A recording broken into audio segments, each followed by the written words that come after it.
প্রিয় শিক্ষার্থীগণ, শিক্ষাগৃহ চ্যানেলে তোমাদের স্বাগত।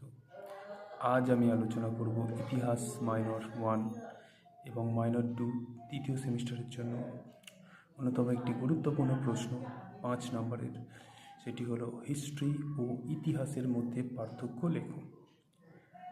অতীত সম্বন্ধে চর্চার যে বিশেষ বিদ্যার প্রচলন আছে তা বাংলা ও আরও অনেকগুলি ভারতীয় ভাষায় ইতিহাস নামে পরিচিত।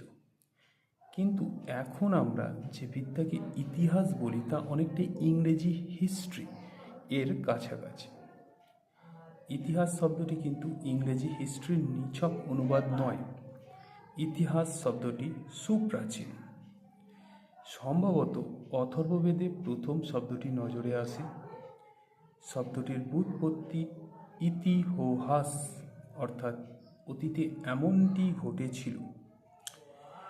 নির্দিষ্ট ভৌগোলিক পরিসরে কালানুক্রম মেনে পরীক্ষিত তথ্যের ভিত্তিতে অতীতকে অনুধাবন করার যেসব পদ্ধতি বর্তমান ইতিহাস বা হিস্ট্রিকে বৈশিষ্ট্যটা প্রদান করেছে তার সঙ্গে প্রাচীন ভারতের ইতিহাস নামক বিদ্যার মিল বেশি নেই।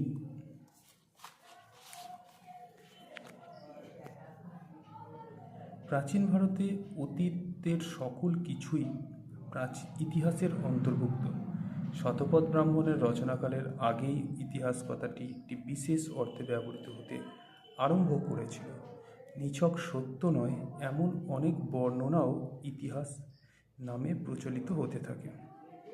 মহাভারতের বহু উপদেশমূলক কাহিনী ও গল্প ইতিহাস রূপে বর্ণিত হয়েছে। ইতিহাস সাহিত্যের মাহাত্ম্য ও পাঠের প্রয়োজনীয়তা প্রাচীন গ্রন্থগুলিতে বারবার তুলে ধরা হয়েছে।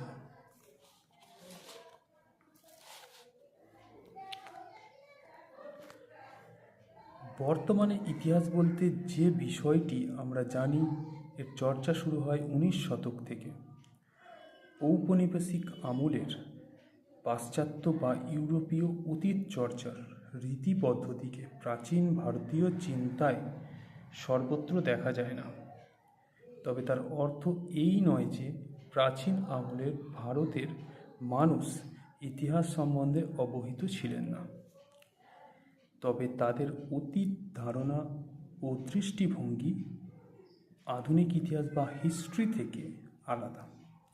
বর্তমানে বিভিন্ন লিখিত ও প্রত্নতাত্ত্বিক তথ্যের ভিত্তিতে বৈজ্ঞানিকভাবে ইতিহাস রচনা করা হয়, কিন্তু অতীতকালের ইতিহাস অনেকটাই পুরাণাশ্রয়ী। তো এই ভিডিওতে আপাতত এই পর্যন্তই। দেখা হচ্ছে পরের ভিডিওতে।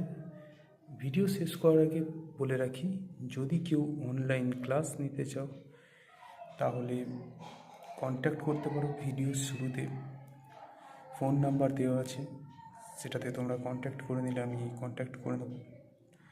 ধন্যবাদ।